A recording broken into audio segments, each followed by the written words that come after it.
Right, welcome back to another video. Continuing the collection, we finished up with the R's and then began moving our way into the S's. As you can see, now that shelf's been pulled out and it's all here. And it's probably going to be a lot of talking this episode about individual games because S's is a very common letter. So lots of games end up naming their games with an S. So to begin with, Frogwares, Sinking City. Before I begin talking about the game itself, please, please, please buy the next gen version if you're able to, as there was a lot of controversy surrounding the publisher for this, and unfortunately, Frogwares, the developer, don't get any of the profits, I believe, from the Xbox One version. But I purchased this obviously day one, all the way back when, so I didn't know that that was going on. They never received like money and stuff, and they got screwed over big time, is my understanding. But the game itself is incredibly well made. Um, Very based in Cthulhu and Lovecraft, mixing that in with like a almost like a Sherlock Holmes kind of thing. And don't get me wrong, it's fairly janky and stuff as you'd expect from a low budget Eurojank game, but it's got a lot of heart and soul. So give that one a go if that sounds interesting. Slay the Spire. Surprised this got a physical release. Um, Crazy, absolutely crazy.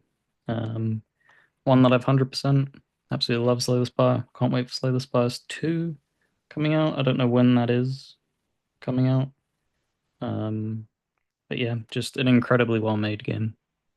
Probably, I think Ring of Pain is my favorite roguelike. And then it'd be a toss up between that or Isaac as the who gets the second place. But yeah. All right, Brandon's favorite game ever created. Sleeping Dogs. So two versions here.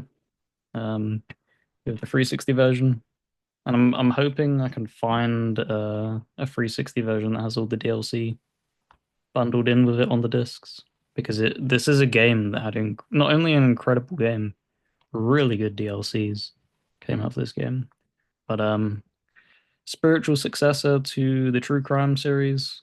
Um, Sleeping Dogs follows you as a undercover police officer in Hong Kong and just gets into the dark roots of what it would be like as an undercover police officer and trying to balance both sides with the triad and stuff.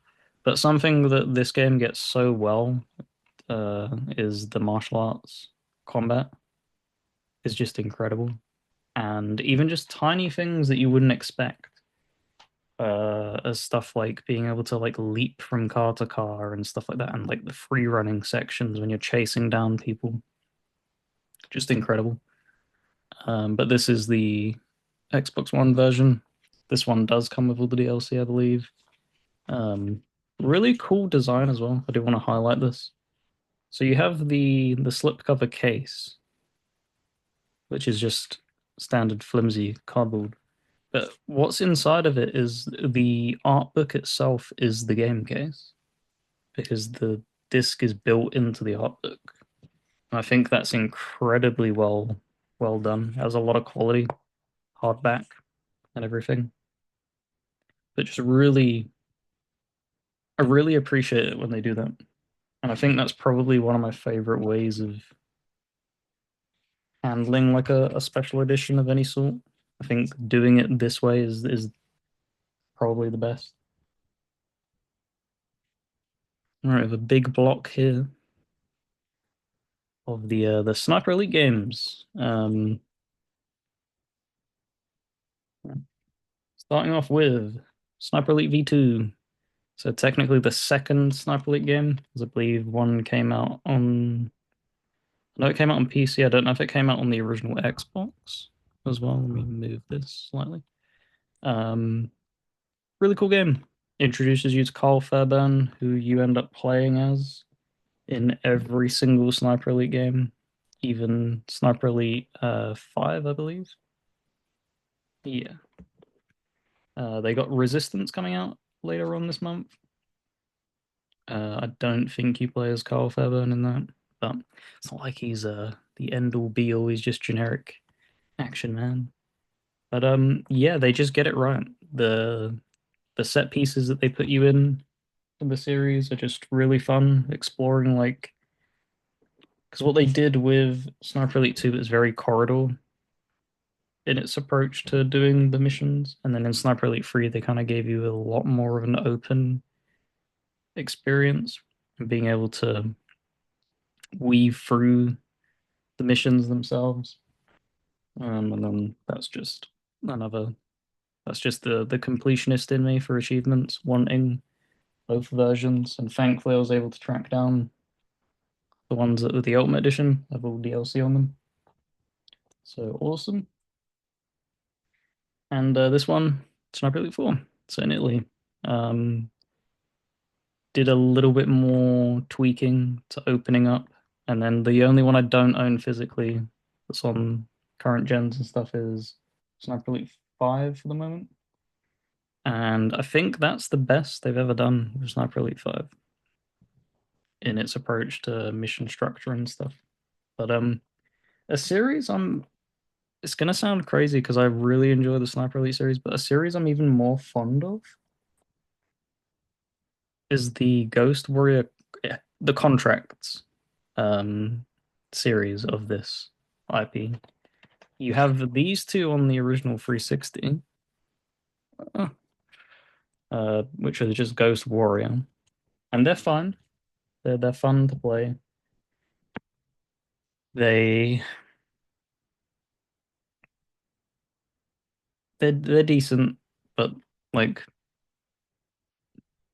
I think I made it about one fifth through the story of this and kind of switched it off.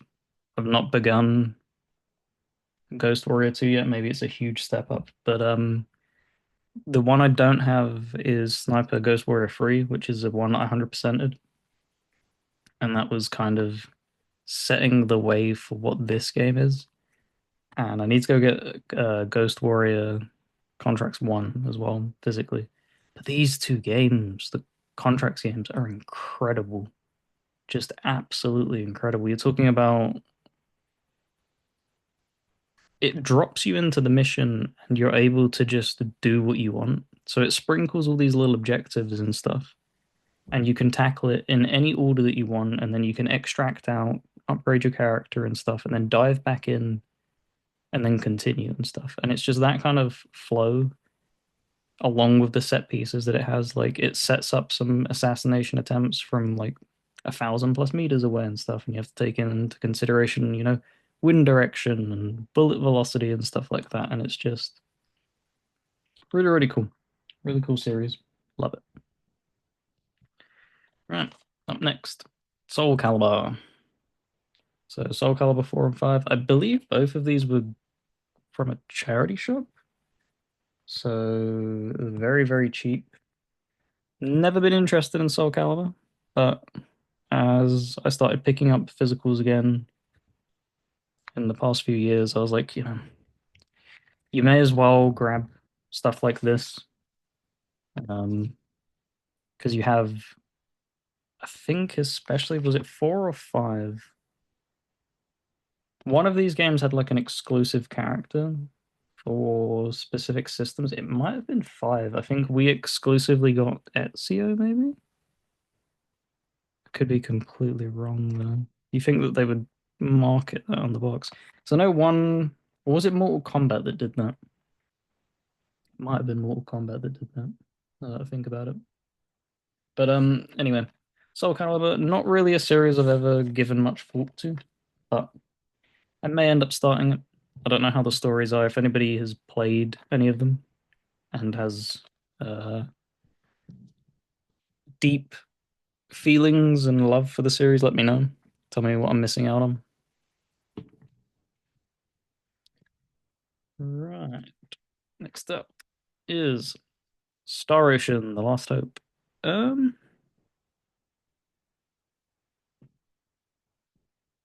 I'm a little bit confused. I thought they had another Star Ocean game. I do, it's hit. Yeah. And then we have Star Ocean, the Divine Force. Um, but starting off with The Last Hope, absolutely mammoth game. I believe it's 3 discs. Yep, 3 discs. Square Enix published, JRPG. Um, haven't played all that much of this one.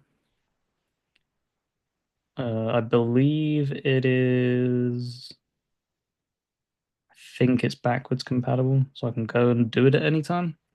But it's not one that I've dove heavily into, and it's very weird that because I think this got a re-release and it got a better version of it for PS4. We never got that on Xbox. And then one that I did play a decent amount of, but boy, is this game long. Star Ocean: The Divine Force, fairly recent release. I believe it's like 2022. Yep, 2022 launched. It's cool. It feels a bit rough though. I don't know if anybody else would agree with me. It it has aspects of it that are really cool and interesting, and then it has aspects where it's like, wow, this doesn't feel good. And something that springs to mind is like you have this like grapple hook kind of thing where you're able to propel yourself in the environment, and it just feels way more stiff than it should ever be, and that was kind of a weird one. But moving on to South Park: Stick of Truth. What a game! What an absolute banger of a game! And this is coming from somebody like I enjoyed South Park back in the day. Haven't really watched it in many, many years. And it wasn't something that I watched from start to finish. It's probably something I'll end up picking up down the line and working my way through the series. But like for fans of the series, this is a love letter because they've been given so many crap South Park games. And then this came out of nowhere, had incredible quality tied to it, a really cool, interesting plot, something that fits South Park, and it's fun to play. Like it was just perfection, absolute perfection.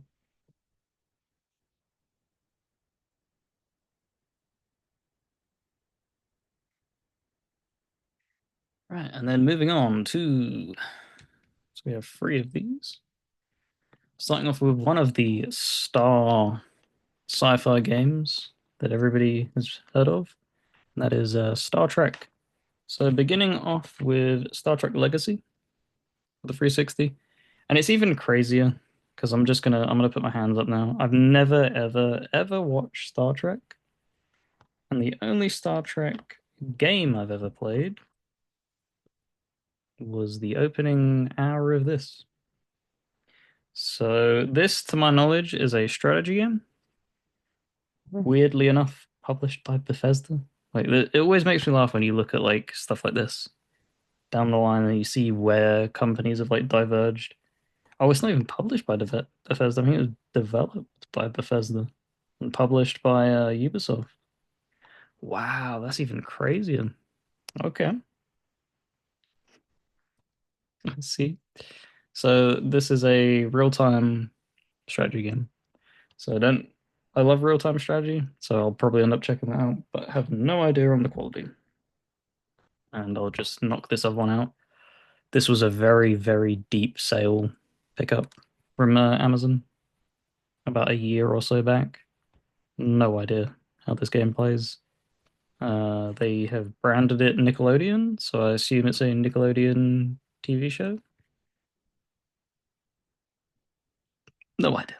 No idea. Um, It says with the official voices of the show at the front. Yeah, so it is definitely a TV show.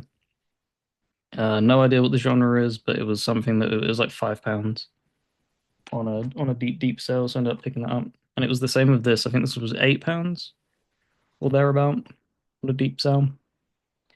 And this of all the 3 of them definitely drew me in. That's why I ended up trying it out. It's like a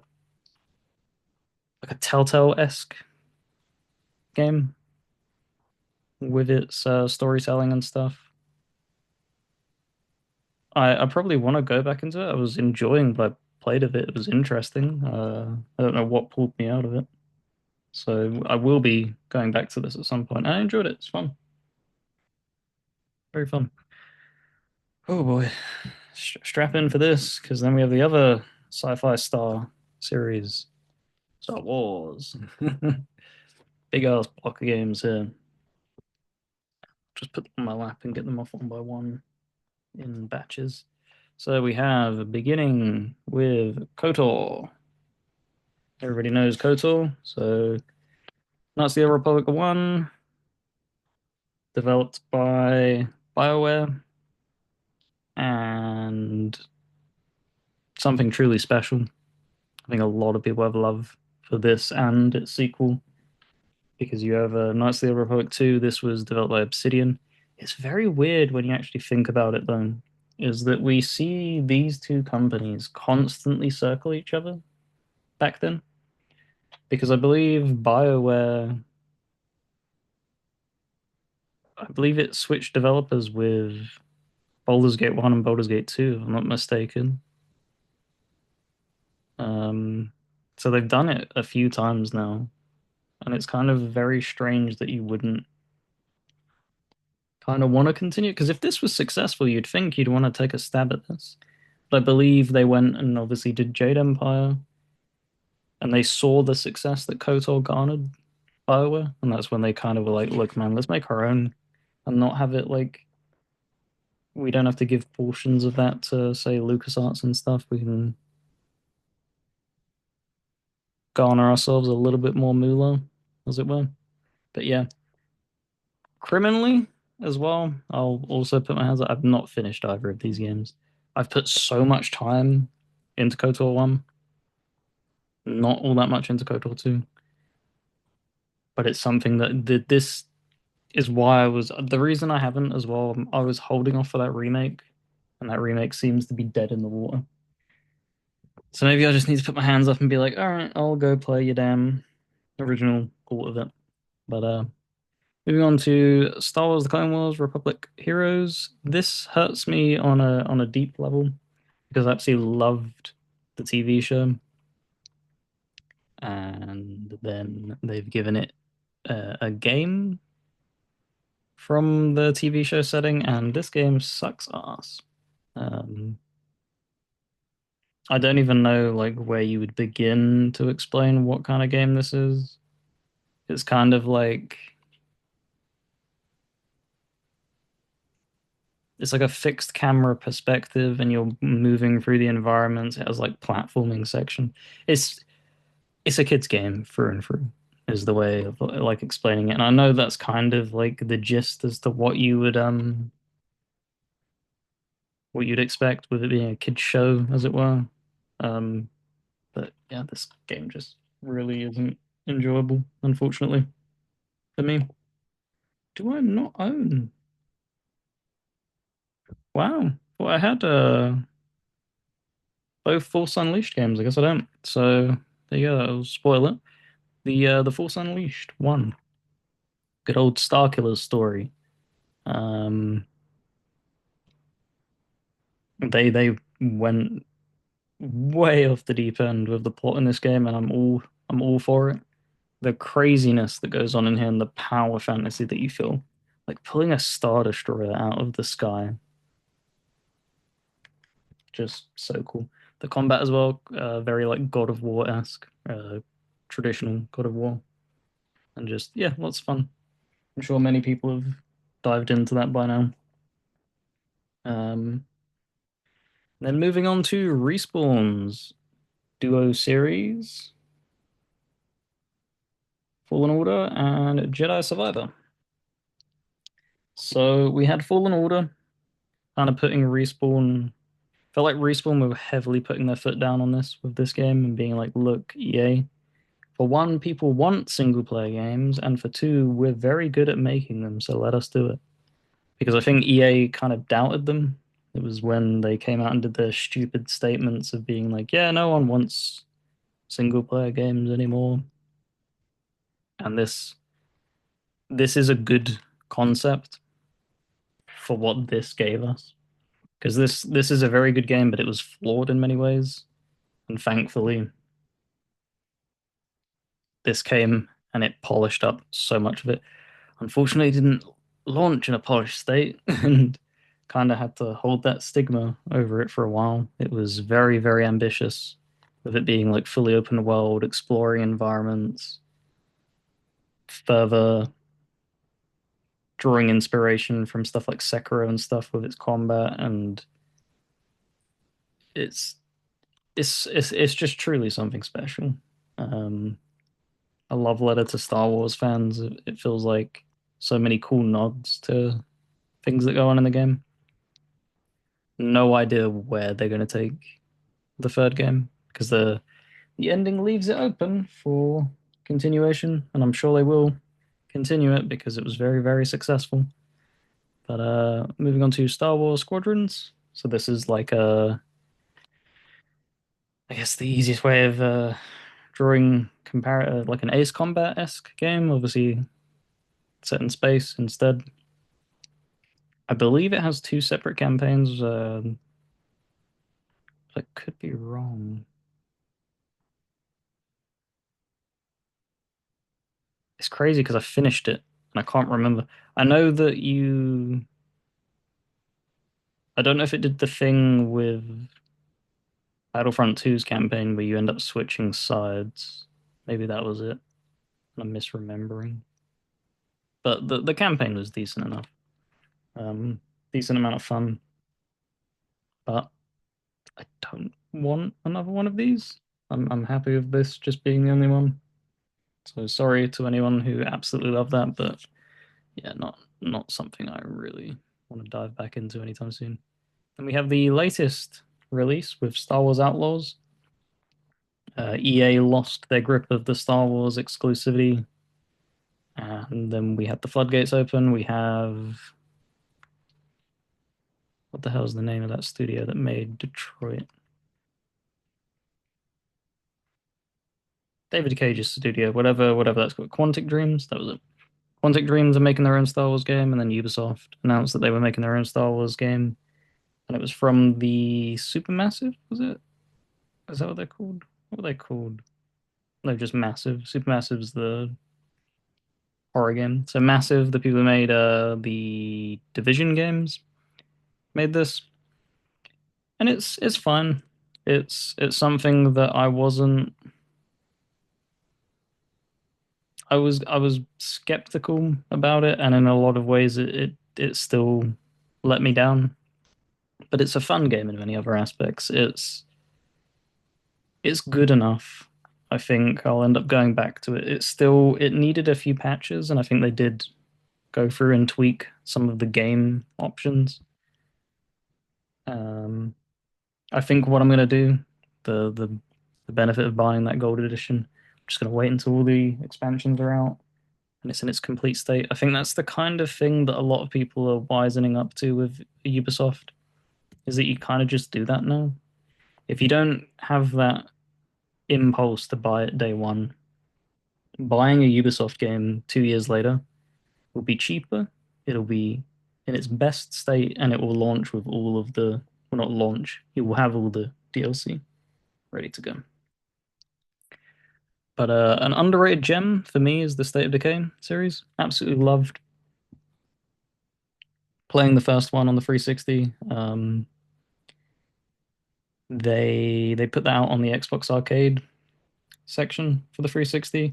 Remember, it was in the time when Daisy was like at its peak, and I always found it way more interesting than Daisy because it was single player, it had a story tied to it and stuff like that, while also mixing in light survival elements. And they they made improvements in this game, but it still wasn't enough for me. I would have hoped for a bigger jump. That's what I'm really hoping for, is that State of Decay 3 can't just be slightly better than State of Decay 2. Like State of Decay 3 needs to be something that blows the doors off for this series to seriously be taken seriously. Lots of seriously though. Um,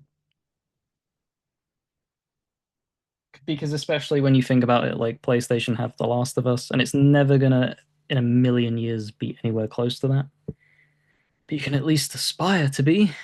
and that's what I hope. But moving on, Still Rising. This is Spiders, probably their most polished game they've ever put out. It's a Souls-like set in the French Revolution, and you play as like a marionette dancer kind of thing, but you're like a robot, and it's really cool. Um, I got about halfway through it. I still need to go back and finish it. It's kind of very similar to like Lies of P in its feel, but Lies of P kind of works a little bit better than Still Rising did. Forgot the name of the game. But it's a fun game. If you love Souls likes and want to do all of them, it's one that you definitely shouldn't sleep on. Stellaris. Oh boy. So this is Paradox Interactive's sister series to Crusader Kings. So Crusader Kings does all of its stuff in based in like historic settings and stuff like that. This is pure sci-fi. It gives you an entire galaxy and all of these different governments and stuff, and it just has you run whatever the hell you want to do. It's just pure sandbox strategy. Um, it's had, I think it's on its like fourth or fifth season pass now. Like it's had an absurd amount of DLC, and every time they do DLCs, they do massive overhauls to the game. So I think that's the big turnoff in comparison to Crusader Kings. Crusader Kings kind of very minorly tweaks gameplay aspects, and Stellaris kind of very much overhauls everything very aggressively to the point where you're almost having to learn huge portions of the game every time they do it. And I think that's why I haven't dived in as much because I put hundreds and hundreds of hours into Crusader Kings 3 and probably only about 20 hours into Stellaris. But Stormrise, Sega, and Creative Assembly pairing up. I believe this was a RTS game. I think. I think it was an RTS game. Um, kind of obvious. I haven't played it, but yeah, one that wanted to grab. It was one of the ones that was the final pickups before the store closure. Again, I feel like I'm saying that a lot, but it is what it is. Just gonna move these.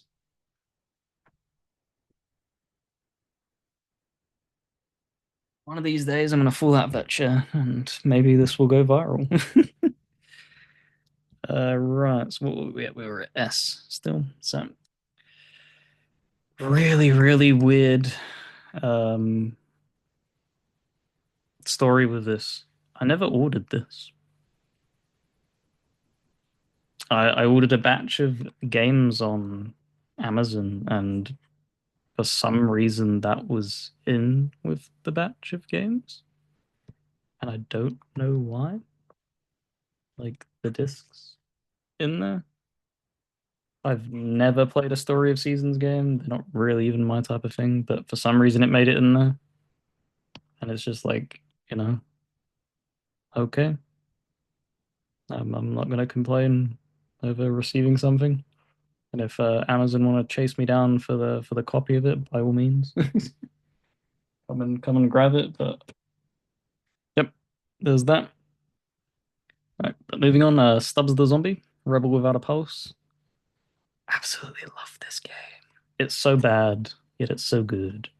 Set in 1959, just oozes that time period in its DNA from top to bottom. Has like a Sandman play as the song. It's the Sandman, I believe it's called. And you're just a zombie, and you just wreak havoc through this town. And it's kind of cool because it's not just 1959, it's like 1959, but it's like retro futuristic. So they've got like technology like monorails and stuff like that, but just very, very unique. And it's just about you coming back to life and just trying to rescue your girlfriend, basically.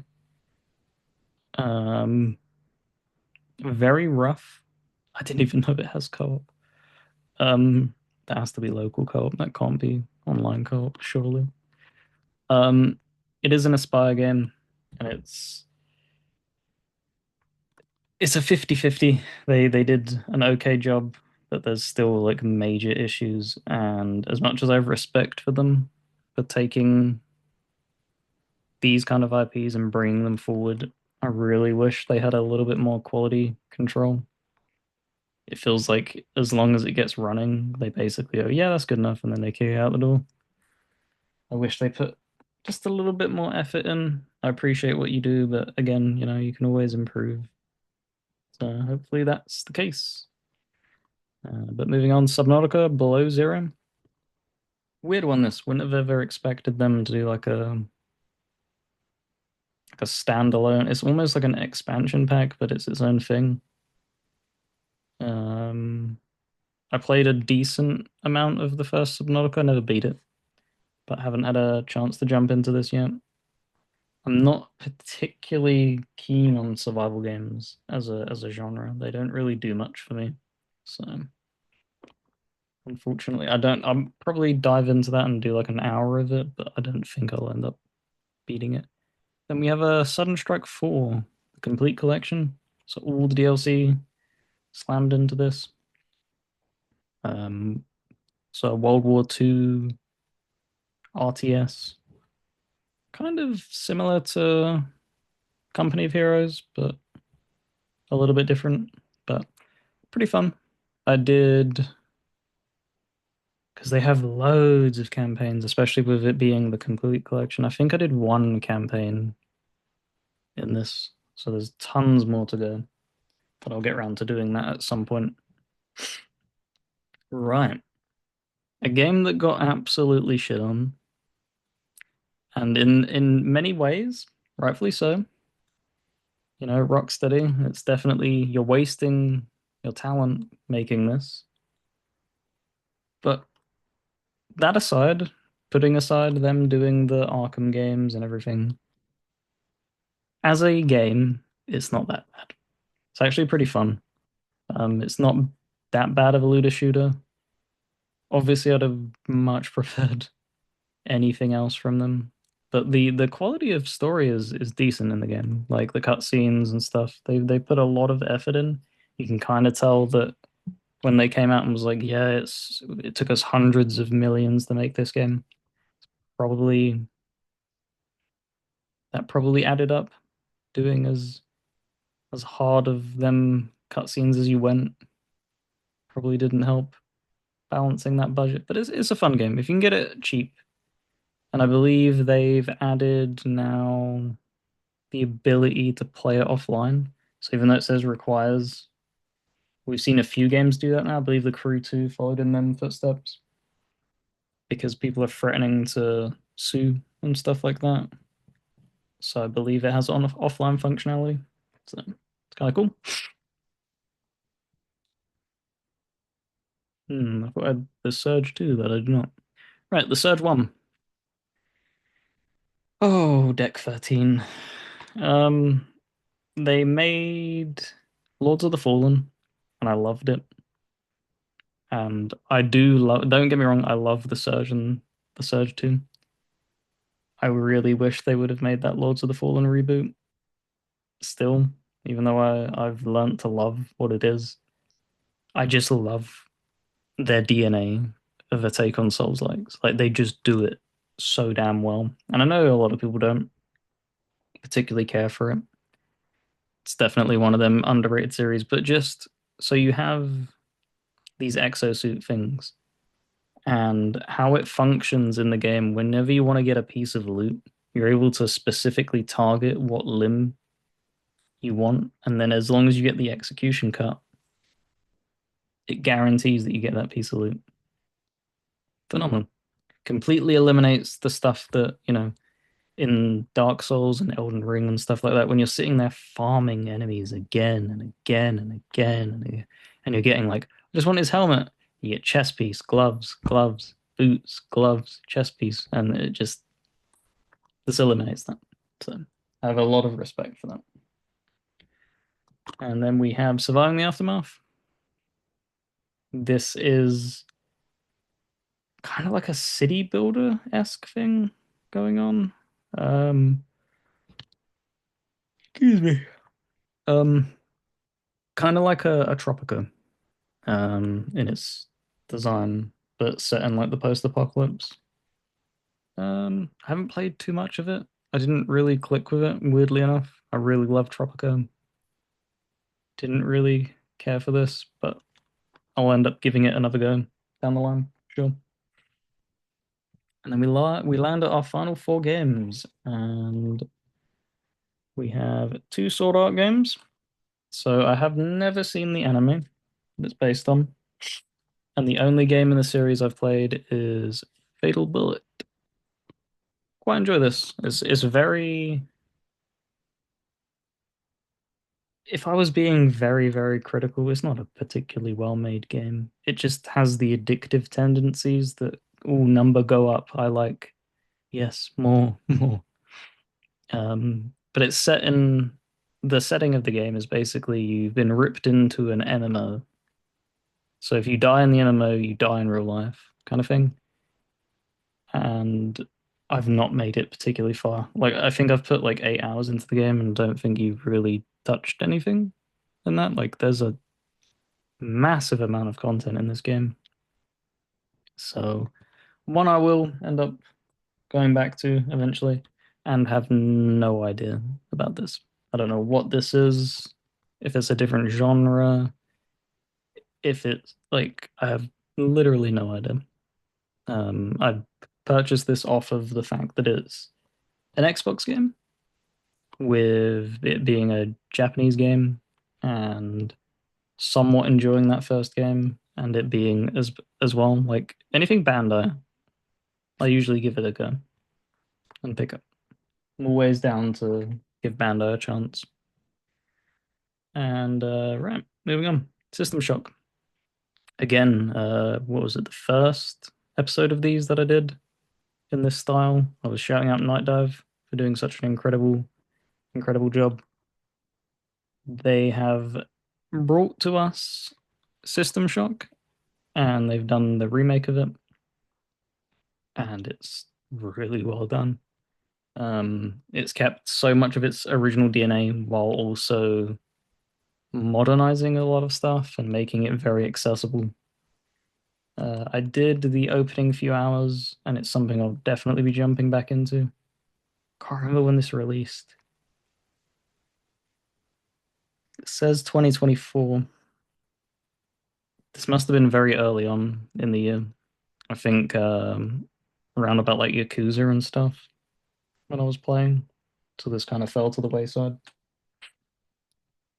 And then finally, it's always nice to end on a game that I really, really enjoyed. I don't really like leaving on something I didn't particularly care about or finish because it feels kind of anticlimactic. Tales of Iron. Oh my God, what a game. This is so damn good. So underrated. I'm so glad as well. It's had a sequel greenlit, and I think it comes out this month, actually, in January. But you play as this little mouse dude. You're like the prince. You're basically at war with frogs.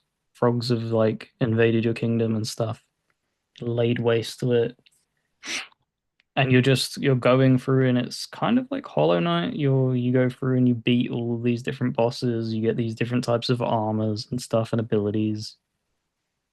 And that is it. It's just that simple. It's just a Metroidvania-esque um, experience, but it just is so enjoyable. I really did it. I really loved this game and I can't wait for the sequel. So there we go. Another shelf down. I'm using that instead of my finger this time.